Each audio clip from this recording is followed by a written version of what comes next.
আসসালামু আলাইকুম। আমন্ত্রণ জানাচ্ছি জাগো টিভিতে। আপনাদের সাথে আছি আমি মমতাজ শাহিন রুম্পা। শুরুতেই জানিয়ে দিব আপডেটগুলো। এবার পশ্চিম তীরে 17 হায়না সেনার হাত পা উড়িয়ে দিল হামাস যোদ্ধারা। অগ্নিকুণ্ডে পরিণত হলো আইডিএফ এর ট্যাঙ্ক। ইসরায়েলের বিরুদ্ধে যুদ্ধে হিজবুল্লাহ যোগ দিতে প্রস্তুত। লেবাননে আশ্রয় নেওয়া হাজার হাজার ফিলিস্তিনি।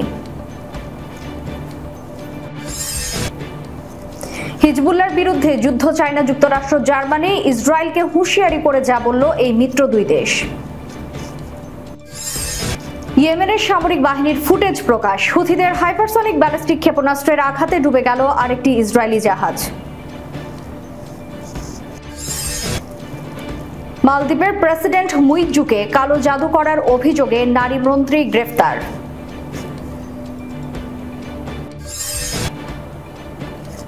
রাশিয়ার নৌবাহিনী 40টিরও বেশি নতুন জাহাজ পাবে, মন্তব্যে পুতিন। পাকিস্তানের রাজনীতিতে নতুন মোড়, যে আহ্বান জানিয়ে ইমরান খানের দ্বারস্থ শাহবাজ শরীফ। দর্শক শুনছিলেন শিরোনাম, এবারে বিস্তারিত।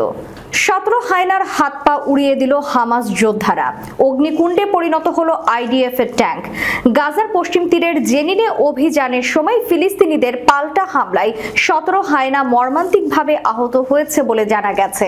গত সন্ধ্যায় শুরু হওয়া অভিযানে ইসরায়েলি সৈন্যরা 3 ফিলিস্তিনিকে গ্রেফতার করে, যার সাথে সাথেই একটি ভয়ঙ্কর মোড় নেয়। দুঃসাহসী ফিলিস্তিনি যোদ্ধারা আইডিএফ এর সাথে তীব্র সংঘর্ষে লিপ্ত হয় এবং এক পর্যায়ে তাদের ট্যাঙ্কে বিস্ফোরণ ঘটায়। মুহূর্তের মধ্যে ট্যাঙ্ক অগ্নিকুণ্ডে পরিণত হয়, ফলে 17 হায়না গুরুতর আহত এবং একজন ঘটনাস্থলে নিহত হয়। আহতদের মধ্যে কয়েকজনের হাত পা উড়ে গেছে আর 9 জনের অবস্থায় আশঙ্কাজনক বলে জানিয়েছে আল জাজিরা। জেনিনে হামাসের সদস্য সন্দেহে ফিলিস্তিনি গ্রেফতারের জন্য হায়নারা অভিযান শুরু করে 26 জুন। ওই এলাকায় আতঙ্ক ছড়াতে আইডিএফ প্রথমে বুলডোজার, ড্রোন এবং অ্যাপাচি হেলিকপ্টার নিয়ে হামলা চালায়। অভিযানের সময় তারা বিনা বিচারে 3 ফিলিস্তিনিকে আটক করে এবং একজনকে বিনা বিচারে পিটিয়ে আহত করে। কিন্তু পশ্চিম তীরের জেনিনে এমন অভিযান চালানোর জন্য ইসরায়েলি সেনাদের ভারী মূল্য দিতে হয়েছে। একটি ফুটেজে দেখা যায় গুরুতর আহত ওই সৈন্যদের সেখান থেকে সরিয়ে নিচ্ছে ইসরায়েলি হেলিকপ্টার। হামাসের বিরুদ্ধে ইসরায়েলের যুদ্ধের মধ্যে গাজা উপত্যকা এবং পশ্চিম তীরের সংকট গভীরতর হওয়ার বিষয়ে জাতিসংঘের এক কর্মকর্তার বিবৃতি প্রদানের একদিন পরই এই ঘটনাটি ঘটল। ইসরায়েলের বিরুদ্ধে যুদ্ধ করতে প্রস্তুত। লেবাননে আশ্রয় নেওয়া হাজার হাজার ফিলিস্তিনি। লেবাননের ফিলিস্তিনিরা গাজায় ইসরায়েলি হামলাকে ক্ষোভের সঙ্গে দেখছে। তারই পরিপ্রেক্ষিতে এখন যদি ইসরায়েল লেবাননে হিজবুল্লাহর উপর সর্বাত্মক হামলা চালায়, তাহলে ইসরায়েলি বাহিনীর বিরুদ্ধে যুদ্ধ করার কথা জানিয়েছেন লেবাননে আশ্রয় নেওয়া ফিলিস্তিনিরা। এই খবর দিয়েছে অনলাইন আল জাজিরা। এতে বলা হয়, গাজায় হামলার পরপরই ফিলিস্তিনিদের সমর্থনে ইসরায়েলের বিরুদ্ধে সংঘাতে জড়ায় লেবাননের যোদ্ধা গোষ্ঠী হিজবুল্লাহ। এ পর্যন্ত গাজায় নৃশংস হামলা চালিয়ে 37,000-এর বেশি বেসামরিক মানুষ হত্যা করেছে ইসরায়েল। ইসরায়েলের হামলায় প্রায় ধ্বংস হয়ে গেছে পুরো গাজা উপত্যকা। ইসরায়েল যদি গাজায় হামলা বন্ধ না করে, তাহলে যুদ্ধ চালিয়ে যাওয়ার ঘোষণা দিয়ে রেখেছে হিজবুল্লাহ। লেবাননের এই সশস্ত্র গোষ্ঠীটি বলেছে, গাজায় যুদ্ধবিরতি হলেই কেবলমাত্র আমরা ইসরায়েলের সঙ্গে যুদ্ধ বন্ধ করব। তারা যদি গাজায় বোমা বর্ষণ বন্ধ করে, তাহলে ইসরায়েলের উপর আমরাও হামলা বন্ধ করে দেব। লেবাননের বৈরুতে শালিতা ফিলিস্তিনি শরণার্থী শিবিরে প্রতিরোধ আন্দোলনের সাথে জড়িত অনেক ফিলিস্তিনি আল জাজিরাকে বলেছে যে তারা ভয় পায় না। ইসরায়েলের বিরুদ্ধে এই অঞ্চলে হিজবুল্লাহর সাথে প্রতিরোধ গড়ে তুলতে লড়াই করতে প্রস্তুত রয়েছে তারা। তবে লেবাননে আশ্রয় নেওয়া ওইসব ফিলিস্তিনিরা তাদের পরিবারের নারী এবং শিশুদের নিয়ে উদ্বেগের কথা জানিয়েছেন। তারা বলছে, ইসরায়েল আমাদের এই ঘনবসতিপূর্ণ আবাসিক এলাকাগুলোকে লক্ষ্যবস্তু করবে এবং এখানে আমাদের নারী এবং শিশুরা রয়েছে। বৈরুতের ওই শরণার্থী শিবিরে হাজার হাজার ফিলিস্তিনি আশ্রয় নিয়েছেন। শারিতাই পপুলার ফ্রন্ট করা লিবারেশন অফ প্যালেস্টাইনের কমান্ডেড সদস্য আহেদ মাহার বলেছেন, ইসরায়েলি বাহিনীর কোনো নৈতিকতা নেই। তারা মানবাধিকার লঙ্ঘন করছে, তারা শিশুদের অধিকার বিবেচনা করছে না। লেবানন জুড়ে মোট 12টি শরণার্থী শিবিরে মোট 2,50,000 ফিলিস্তিনি আশ্রয় নিয়েছেন। সম্প্রতি লেবাননের ইরান সমর্থিত সামরিক সংগঠন হিজবুল্লাহর বিরুদ্ধে সর্বাত্মক যুদ্ধ ঘোষণা করেছে ইসরায়েল। এরই মধ্যে লেবাননে হামলা চালানোর অনুমোদন এবং বৈধতা দিয়েছে দেশটির প্রতিরক্ষা বাহিনী, কিন্তু এর বিরুদ্ধে ইসরায়েলকে সতর্ক করে দিল তাদের দুই মিত্র দেশ যুক্তরাষ্ট্র এবং জার্মানি। সতর্ক করেছে তুরস্ক। যুক্তরাষ্ট্র, জার্মানি এবং তুরস্ক সবাই ইসরায়েলের পরিকল্পনা নিয়ে উদ্বেগ প্রকাশ করেছে। বার্লিন এবং ওয়াশিংটন জানিয়েছে যুদ্ধ আরো প্রসারিত হওয়ার ফলাফল কি হতে পারে তা নিয়ে তারা উদ্বিগ্ন। এদিকে লেবাননকে সমর্থন করে তুরস্ক আঞ্চলিক শক্তিগুলোকে একইভাবে লেবাননের পাশে দাঁড়ানোর আহ্বান জানিয়েছে।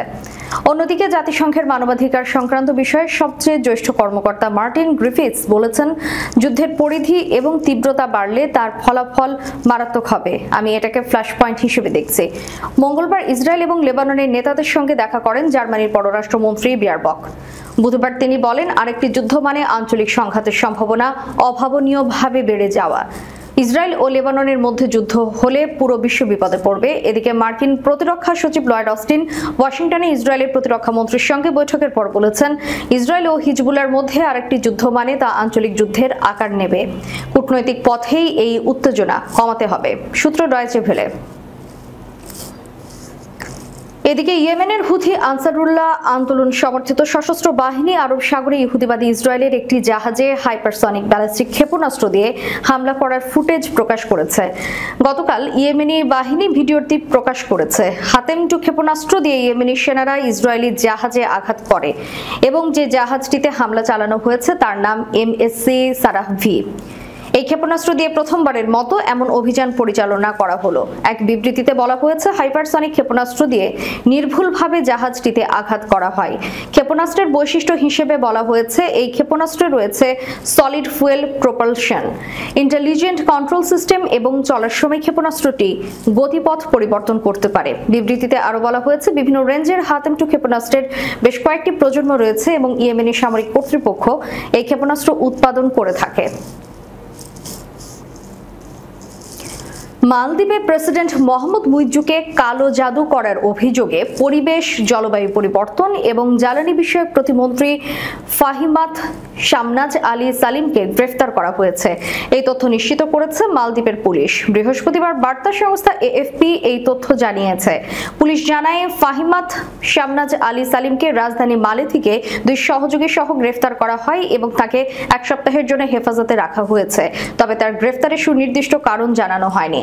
স্থানীয় সংবাদ মাধ্যম দ্য সান জানিয়েছে, প্রেসিডেন্ট মুইজ্জুর উপর কালো জাদু করার অভিযোগে শামনাজকে গ্রেফতার করা হয়েছে। তবে মালদ্বীপের পুলিশ এই প্রতিবেদন নিশ্চিত বা অস্বীকার কোনোটি করেনি। AFP জানিয়েছে, মালদ্বীপ একটি জলবায়ু সংকটের সম্মুখীন দেশ এবং ফাহিমাত শামনাজ আলী সালিমের দায়িত্ব অত্যন্ত গুরুত্বপূর্ণ ছিল। জাতিসংঘের পরিবেশ বিশেষজ্ঞরা সতর্ক করেছেন, সমুদ্র পৃষ্ঠের উচ্চতা বৃদ্ধি পেলে চলতি শতাব্দীর শেষ নাগাদ মালদ্বীপ বসবাসের অযোগ্য হয়ে যেতে পারে। মালদ্বীপের প্রচলিত দণ্ডবিধি অনুযায়ী জাদুবিদ্যা করা কোনো ফৌজদারি অপরাধ নয়, তবে ইসলামিক আইনের অধীনে এই ধরনের কর্মকাণ্ডের জন্য 6 মাসের কারাদণ্ড হতে পারে।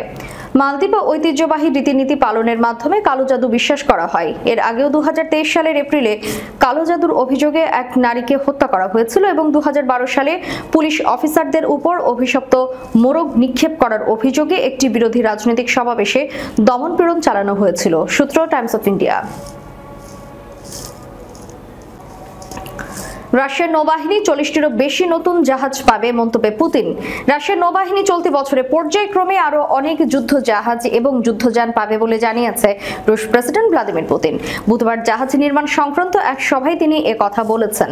পুতিন বলেন, রাশিয়ার লক্ষ্য হলো নৌবাহিনীকে ব্যাপকভাবে উন্নয়ন করা, যার মধ্যে জাহাজ, বিমান এবং উপকূলীয় সরঞ্জামগুলোর পাশাপাশি ঘাটির অবকাঠামো, বিশ্বে মহাসাগরের কৌশলগতভাবে গুরুত্বপূর্ণ এলাকায় তার অবস্থান শক্তিশালী করা এবং যুদ্ধের সম্ভাবনাকে সামনে রেখে এর ব্যাপকভাবে উন্নত করা। এই এলাকায় অনেক কিছু করা হয়েছে যেহেতু আমাদের নৌবাহিনী নতুন জাহাজ পাচ্ছে, উল্লেখ করে পুতিন বলেন, এসব সরঞ্জাম মেরামত এবং সংস্কার করা হচ্ছে। প্রেসিডেন্ট বলেন, 2022 সালে নৌবাহিনীকে 24টি নতুন জাহাজ এবং যুদ্ধযান সরবরাহ করা হয়েছিল। 2023 সালে এই সংখ্যা ছিল 33টি এবং 2024 সালে 40টিরও বেশি জাহাজ এবং যুদ্ধযান হস্তান্তর করার পরিকল্পনা রয়েছে। এদিকে পাকিস্তানের সাবেক প্রধানমন্ত্রী ইমরান খান সম্প্রতি কৌশল বদলের ঘোষণা দেন। এরপর তার জালে পা দিয়েছে দেশটির বর্তমান প্রধানমন্ত্রী শাহবাজ শরীফ। সংলাপের জন্য রাজি হয়েছেন তিনি। বুধবার পাকিস্তানের সংবাদ মাধ্যম ডনের এক প্রতিবেদনে এই তথ্য জানানো হয়েছে। প্রতিবেদনে বলা হয়েছে, পাকিস্তান তেহরিক ইনসাফের প্রতিষ্ঠাতা ইমরান খানের কোনো অভিযোগ থাকলে তাকে সংলাপে এগিয়ে আসার আহ্বান জানিয়েছেন প্রধানমন্ত্রী শাহবাজ শরীফ। বুধবার জাতীয় পরিষদের অধিবেশনে ভাষণ দিতে গিয়ে তিনি এই আহ্বান জানান। অধিবেশনে প্রধানমন্ত্রী দেশকে অর্থনৈতিকভাবে স্থিতিশীলতার দিকে নিয়ে যেতে ঐক্য ও সহযোগিতার প্রয়োজনীয়তার উপর জোর দেন। তিনি বলেন, আমি প্রথম বক্তৃতায় গণতন্ত্রের সনদের গুরুত্বারোপের বিষয়টি জোর দিয়েছিলাম। এটা এখন অপরিহার্য যে আমরা অর্থনীতির সনদে একমত হয়েছে। বক্তব্যে শাহবাজ আগে সংলাপের প্রস্তাব প্রত্যাখ্যান করায় দুঃখ প্রকাশ করেন। তিনি বলেন, তখন সংসদে স্লোগান উঠেছিল যে এটি ইতিহাসে একটি অন্ধকার অধ্যায় হিসেবে স্মরণীয় হয়ে থাকবে। বর্তমান রাজনৈতিক তিক্ততা এবং রাজনীতিবিদদের মধ্যে সহমর্মিতার অভাবের বিষয় তুলে ধরেন শাহবাজ শরীফ। তিনি বলেন, অবস্থা এমন পর্যায়ে পৌঁছেছে যে একজন রাজনীতিবিদ অন্যজনের সঙ্গে হাত মেলাতে দ্বিধা করেন। তিনি আরো বলেন, আজ ৭৬ বছর পর আমরা এমন পর্যায়ে পৌঁছেছি যে আমরা একে অপরের প্রতি সাধারণ সৌজন্যবোধ দেখাতেও দ্বিধা করি। রাজনীতিবিদদের উচিত সবসময় একে অপরের কষ্ট ভাগাভাগি করে নেওয়া। শাহবাজ শরীফ বলেন, আমি বিরোধী দলগুলোকে আহ্বান জানাচ্ছি, আসুন আমরা একসঙ্গে বসি, কোনো সমস্যা থাকলে তার সমাধান করে পাকিস্তানের উন্নয়ন ও সমৃদ্ধির জন্য কাজ করি। দর্শক, শেষ করার পূর্বে সংবাদ শিরোনামগুলো জানিয়ে দিব আরো একবার। এবার পশ্চিম তীরে ১৭ হায়না সেনার হাত পা উড়িয়ে দিল হামাস যোদ্ধারা। অগ্নিকুণ্ডে পরিণত হলো আইডিএফ এর ট্যাঙ্ক। ইসরায়েলের বিরুদ্ধে যুদ্ধে হিজবুল্লাহ যোগ দিতে প্রস্তুত। লেবাননে আশ্রয় নেওয়া হাজার হাজার ফিলিস্তিনি। হিজবুল্লাহর বিরুদ্ধে যুদ্ধ চায় না যুক্তরাষ্ট্র, জার্মানি। ইসরায়েলকে হুঁশিয়ারি করে যা বলল এই মিত্র দুই দেশ। ইয়েমেনের সামরিক বাহিনীর ফুটেজ প্রকাশ। হুথিদের হাইপারসনিক ব্যালিস্টিক ক্ষেপণাস্ত্রের আঘাতে ডুবে গেল আরেকটি ইসরায়েলি জাহাজ। মালদ্বীপের প্রেসিডেন্ট মুইজ্জুকে কালো জাদু করার অভিযোগে নারী মন্ত্রী গ্রেফতার।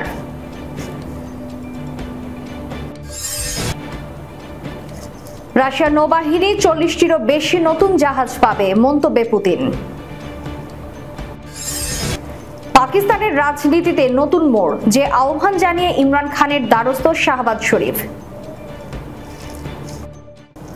এতক্ষণ আমাদের সাথে থাকার জন্য ধন্যবাদ। আল্লাহ হাফেজ।